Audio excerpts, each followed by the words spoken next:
Sahabat, awal tahun baru Imlek ditandai dengan perayaan tahun baru Imlek yang disebut Chunqie atau perayaan musim semi. Perayaan atau festival ini dapat disebut yang terpenting dalam tradisi Tionghoa. Kemudian setelah lewat perayaan tahun baru Imlek, menyusul lagi satu perayaan yang tak kalah meriahnya, yaitu Cap Gome. Perayaan ini diadakan pada malam ke-15 setelah perayaan tahun baru Imlek. Masyarakat Tionghoa tradisional menjadikan Cap Gome sebagai momentum untuk sembahyang dan memohon agar dijauhkan dari segala hal negatif di masa lalu dan yang akan datang. Untuk lebih memahami perayaan yang namanya digunakan untuk menamai lontong Cap Gome ini, mari kita simak secara singkat penjelasannya. Istilah Cap Gome berasal dari dialek Hokkien. Cap Go artinya 15 dan Me artinya malam. Jadi secara literal Cap Gome berarti malam ke-15. Artinya malam ke-15 setelah perayaan tahun baru Imlek. Tanggal tersebut merupakan malam purnama pertama sekaligus akhir dari perayaan tahun baru Imlek. Setelah malam ke-15, musim dingin akan berakhir dan mulai memasuki musim semi.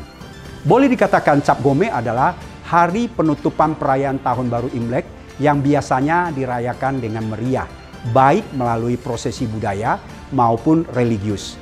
Setelah malam Cap Gome, masyarakat Tiongkok kuno masa lalu yang mayoritas adalah petani mulai menggarap lahan dan menebarkan benih. Aktivitas ini menandakan harapan baru.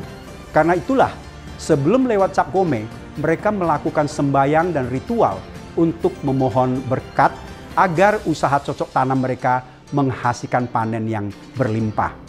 Cap Gome sebenarnya merupakan sebutan khas orang Hokkien.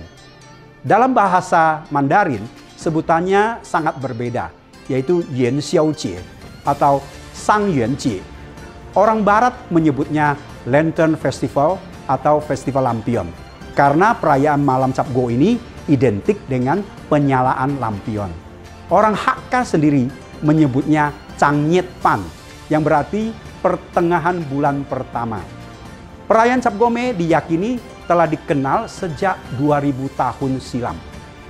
Seperti umumnya sebuah perayaan yang telah melewati masa yang panjang, maka perayaan ini juga memiliki kisahnya. Paling tidak terdapat dua versi mengenai asal-usulnya. Versi yang pertama dikatakan berasal dari sebuah perayaan yang dimulai oleh para biksu. Menurut versi ini, perayaan Cap Gome bermula dari masa dinasti Han. Pada saat itu, kekuasaan berada di tangan Kaisar Han Mingti dari dinasti Han Timur yang berkuasa antara tahun 28 sampai tahun 75 Masehi.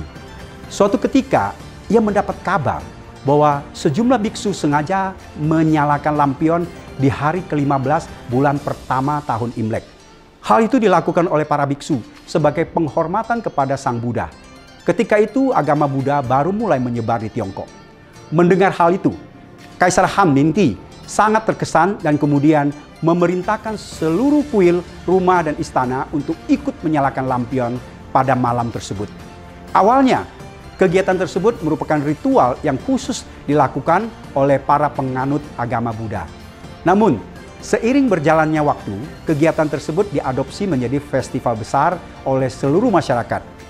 Versi yang kedua berasal dari sebuah siasat yang digunakan untuk mengelabui Kaisar Giok. Versi ini mengisahkan siasat yang digunakan untuk mengelabui Yi Huangtati atau Kaisar Giok atau Jet Emperor, sang penguasa langit. Legenda ini menceritakan bahwa suatu ketika burung bangau atau ada yang mengatakan angsa milik Kaisar Giok mati terbunuh oleh penduduk desa. Sang penguasa langit dan alam semesta ini pun murka dan berencana akan membakar seisi desa. Namun rencana tersebut digagalkan oleh seorang laki-laki bijak. Ia menyuruh seluruh penduduk desa untuk menyalakan dan menggantungkan lampion merah di setiap rumah dan sekitarnya. Ternyata cara itu berhasil mengelabui Kaisar Giok. Cahaya yang terpancar dari lampion merah tampak seperti api yang membara dilihat oleh Kaisar Giok.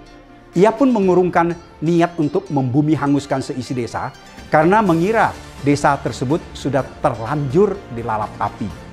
Sejak saat itu, masyarakat Tionghoa rutin menyalakan lampion setiap hari ke-15 bulan pertama Imlek. Kebiasaan tersebut tetap lestari sebagai bentuk rasa syukur untuk memperingati peristiwa selamatnya penduduk desa dari amarah Kaisar Geok. Sekarang saya ingin menyinggung tradisi selama perayaan Cap Gome. Seperti sebutan yang digunakan orang Barat, Lantern Festival atau Festival Lampion. Perayaan Cap Gome memang dirayakan dengan banyaknya lampion merah yang bergantungan di udara.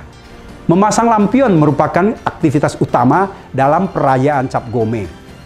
Aktivitas ini bukan sekedar kebiasaan yang selalu diulang, namun menyalakan lampion merupakan wujud permohonan dan pengharapan orang Tionghoa tradisional terhadap masa depan yang lebih cerah.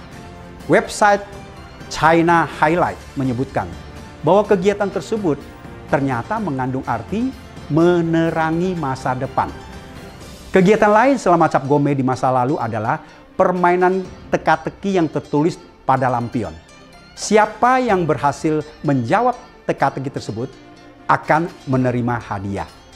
Di samping itu, masyarakat Tionghoa juga selalu menyaksikan pertunjukan barongsai dan menyantap bola-bola tangyuan alias ronde yang lezat selama Cap Gome.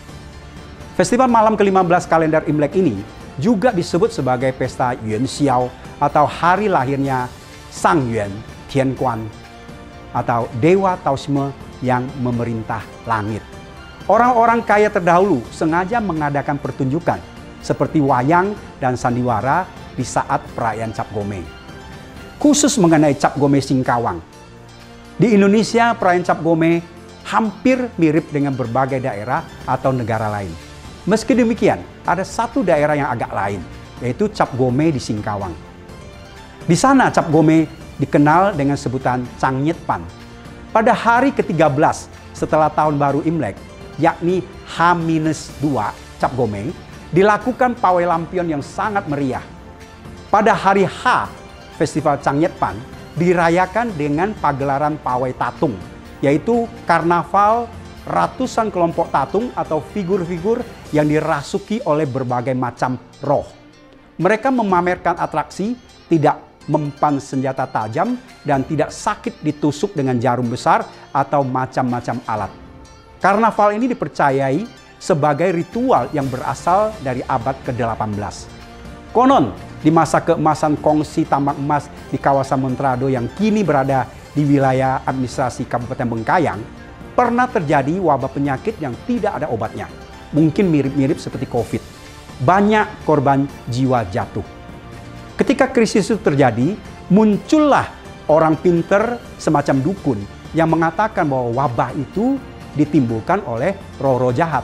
Untuk mengusir roh-roh jahat sekaligus wabah yang ditimbulkan, maka harus dilakukan ritual tolak bala atau bahasa Hakka-nya Sekong Mun, arti literalnya membersihkan sungai dan pintu atau membersihkan kota yang mencakup seluruh lingkungannya dari muara sungai sampai gerbang keluar masuk kota. Karena tidak ada cara lain, maka masyarakat pun mengikuti anjuran orang pintar ini. Ketika selesai ritual itu dilakukan dengan arak-arakan tatung dan bunyi-bunyian tambur yang keras, gong, kencrengan, benar saja wabah penyakit itu pun hilang. Dan tanpa mereka sadari, ternyata ritual itu terjadi pas pada hari ke-15 bulan pertama Imlek. Sejak saat itu, setiap tahun ritual itu dilakukan sebagai peringatan dan sekaligus untuk menolak bala agar jangan terjadi lagi wabah yang mengerikan itu. Ketika kawasan kongsi di Montrado ditaklukkan oleh kolonial Belanda, berangsur-angsur warga masyarakatnya banyak yang pindah ke daerah Singkawang dan sekitarnya. Lama-kelamaan, ritual Changnyet Pan ini pun pindah ke Singkawang sebagai pusatnya sampai saat ini. Begitulah cerita rakyat dari mulut ke mulut tentang asal-usul Cap Gome khas Singkawang yang kini menjadi salah satu event budaya dan wisata Kalimantan Barat. Semoga bermanfaat.